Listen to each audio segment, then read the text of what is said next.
E aí galera, eu sou o Ale, tô aqui para falar com vocês sobre foco hoje, bater esse papinho rápido com vocês. Por que a gente... Todo mundo sabe o que é foco, né? Foco, atenção, pressão. Então você tem atenção porque você precisa fazer e tem alguma coisa te pressionando, ou você mesmo, a tendência é que você vá em direção ao resultado, que você caminhe em relação ao resultado e mantenha o seu nível de atenção em alta. Mas isso vamos combinar que não é fácil de fazer, né? 90% do nosso tempo a gente passa, na moral, é divagando. E essa, de repente, seja uma das grandes diferenças entre as pessoas de sucesso, fazem muito bem aquilo que se propõem a fazer, e pessoas que têm resultados medianos, medíocres. Essas pessoas que têm os resultados mais alavancados, eles costumam ser extremamente organizados e extremamente direcionados para aquilo, projetados para aquilo que eles querem fazer, para aquilo que eles querem ser. Isso não se aprende em faculdade, isso não se aprende em lugar nenhum, isso se aprende trabalhando, estudando, pensando, olhando para dentro, olhando menos para fora, buscando se tornar uma pessoa mais consciente em relação àquilo que precisa ser feito. Mas isso não é fácil de ser aplicado. Porque se a gente já tem o hábito de passar divagando, de passar pensando em um monte de coisas ao mesmo tempo, o caminho de se manter focado e atento é um caminho inverso disso, ou seja, a gente tem que se mudar, se aperfeiçoar para conseguir ser mais focado. E se o oposto de foco é distração, como é que a gente pode melhorar? Como é que a gente pode fazer para ter mais foco naquilo que a gente quer? A gente costuma divagar num amontoado de informação.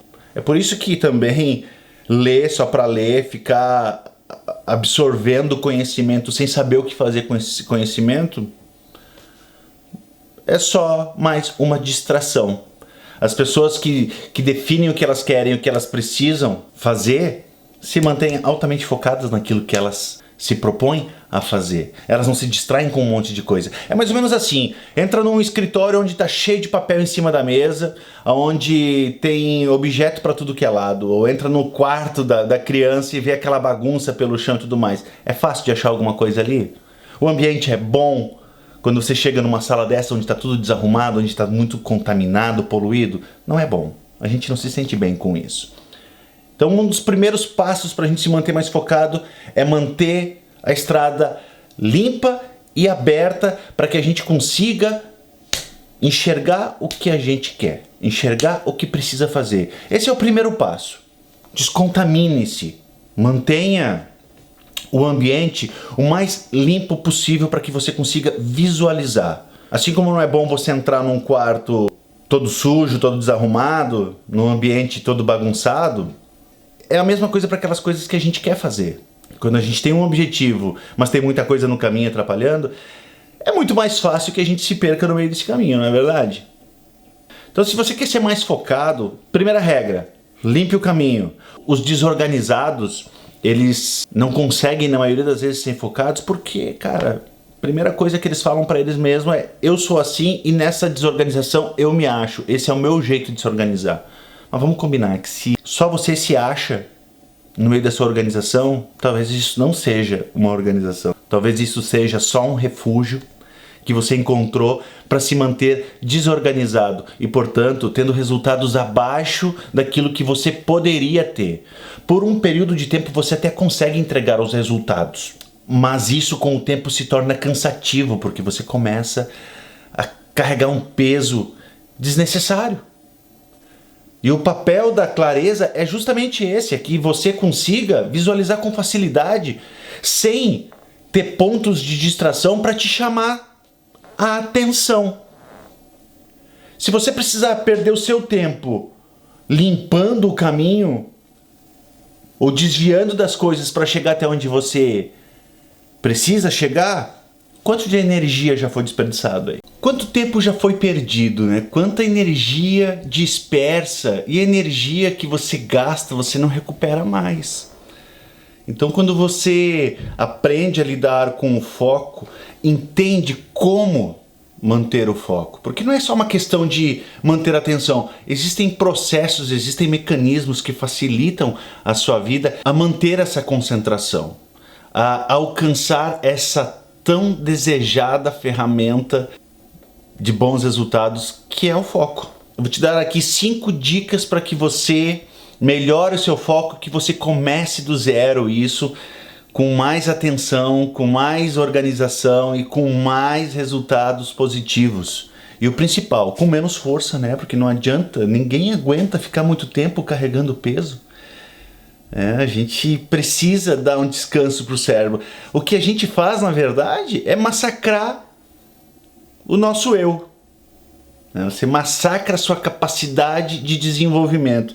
E não tem como algo que te faz ficar cansado se tornar algo bom para sua vida. Você vai aguentar isso por um tempo. Então eu vou te dar 5 dicas para que você melhore isso aos poucos e comece a ter mais resultado em relação ao foco na sua vida.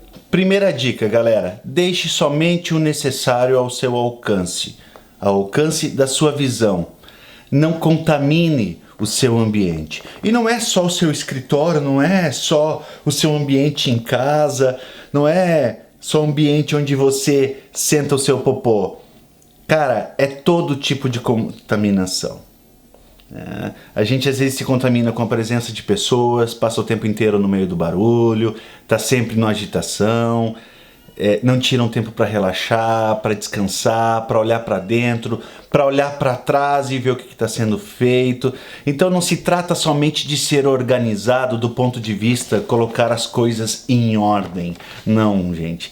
É também de se tornar uma pessoa reservada ao ponto de ter tempo para refletir. Porque você não vai alcançar significativas melhoras se você não procurar manter o ambiente organizado para que você consiga fazer isso. O ambiente externo e o ambiente interno. Segunda dica, galera: organize as prioridades. A gente tem mania de achar que consegue fazer tudo e que sabe o que tem que ser feito. Mas verdade seja dita, quantas vezes você chegou ao final do dia, no final de semana, e comentou: nossa, eu precisava ter feito isso essa semana, mas eu só fiz isso. Talvez o que você fez ao longo da semana era o que você realmente tinha condições de fazer. E aí você fica colocando mais pressão em cima de você para fazer coisas que não estão ao seu alcance.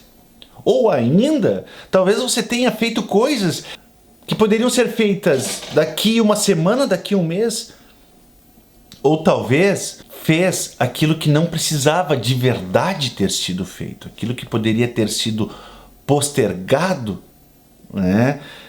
Por quê? Porque a gente vai trocando as ordens das coisas. É mais ou menos como fazer um vídeo aqui para vocês. Se não coloca em pauta, se não organiza isso, não elege qual é a prioridade que deve ser comentada, falada, a tendência de você ter que fazer mais, repetir, retrabalhar, ou ainda do vídeo não ficar bem feito, é muito grande. Por isso que quem cria conteúdo, eu tô aprendendo sobre isso ainda, mas quem cria conteúdo fala, cara, cria uma pauta. E eleger prioridades é, resumidamente, criar uma pauta. Terceira dica, galera: coloque prazos. Não deixe as coisas muito soltas. Quando você precisa manter um nível de atenção para qualquer coisa, é porque você está precisando ter um resultado daquilo que você está direcionando a sua energia. Você vai direcionar a sua atenção e automaticamente todo o seu organismo, toda a estrutura ao seu redor vai se projetar para aquilo. E aí começa o princípio da liderança. Você começa a liderar a você e ao ambiente. Coloque prazos. Prazos que você consiga cumprir. E caso isso não aconteça, reveja os motivos, reanalise e refaça o planejamento. Mas não deixe as coisas acontecerem ao léu, como se automaticamente elas fossem acontecer. Porque as coisas não acontecem no automático com qualidade. Quarta dica, galera: reconheça. Reconheça que você precisa melhorar nessa questão. Reconheça que você não é organizado. A frase que eu mais escuto das pessoas desorganizadas, e eu tenho certeza que tem gente que vai ver esse vídeo e vai saber do que eu tô falando. Não é pessoal, tá? Mas a maioria de nós é assim ou já foi assim em algum momento. Os desorganizados, eles comentam assim: eu sou organizado do meu jeito. Aí você chega na mesa do cara e tem 500 coisas. Aí você chega você chega no carro do cara, tem garrafa de água velha pra tudo que é lado. Tá tudo meio bagunçado. Esse é o estigma do desorganizado. Eu sou o que sou e eu não quero mudar. Na verdade, o desorganizado sofre pra caramba. Ele só não para entender esse sofrimento, para sentir de verdade a origem desse sofrimento. Que o sofrimento, gente, é consequência, tá? Ele não é causa. Então reconheça, porque quanto antes a gente reconhece as nossas fraquezas, mais rápido a gente cria o desconforto que leva a gente à mudança. Se você se projetar e ficar criando artifícios para se manter na sua zona de conforto, dificilmente você vai mudar, dificilmente você vai se tornar uma pessoa mais focada, né? Quinta e última dica, galera. Aprenda a dizer não. A tendência natural é que o sistema vá trazendo cada vez mais demandas. E a gente, no instinto de querer fazer tudo, achando que é o super-homem, muitas vezes, não diz não. Eu fiquei observando os meus 2 filhos. A primeira palavra que os dois falaram foi não. Eu fico pensando, por que é tão difícil para as pessoas falarem não se uma das primeiras palavras que a gente aprende é o não? Porque a gente também é trabalhado, educado para falar o sim com muito mais frequência do que um não. E mais, a gente espera muito mais o sim do que um não. Então, quando a gente se compromete com a nossa própria vontade, a gente acaba transferindo isso para o mundo, transferindo isso para o universo. A gente acaba dizendo mais sim do que não porque a gente espera isso. Só que, gente, se você passar o tempo inteiro dizendo sim para tudo, dificilmente você vai ficar mais leve. É aquela coisa, se você esperar para trabalhar só 10 horas por dia e essa decisão vir do seu chefe, você talvez vai continuar trabalhando 12, 14, 15 horas. Aprenda a dizer não para você e para os outros e para as coisas. E aí você naturalmente vai ter menos demanda, vai ter menos acumulação, vai ter menos coisas para se focar. E o caminho vai ficar o quê? Mais claro. Que foco, galera? É atenção, pressão e entendimento. Não dá pra gente correr sem entender o porquê a gente tá correndo. Falou, galera? Beijo pra vocês, deixa o seu like, curte aí. E daqui uns dias tem mais conteúdo pra gente falar sobre foco ou sobre qualquer outro assunto que a gente possa falar e seja interessante. Beijo pra vocês e até a próxima.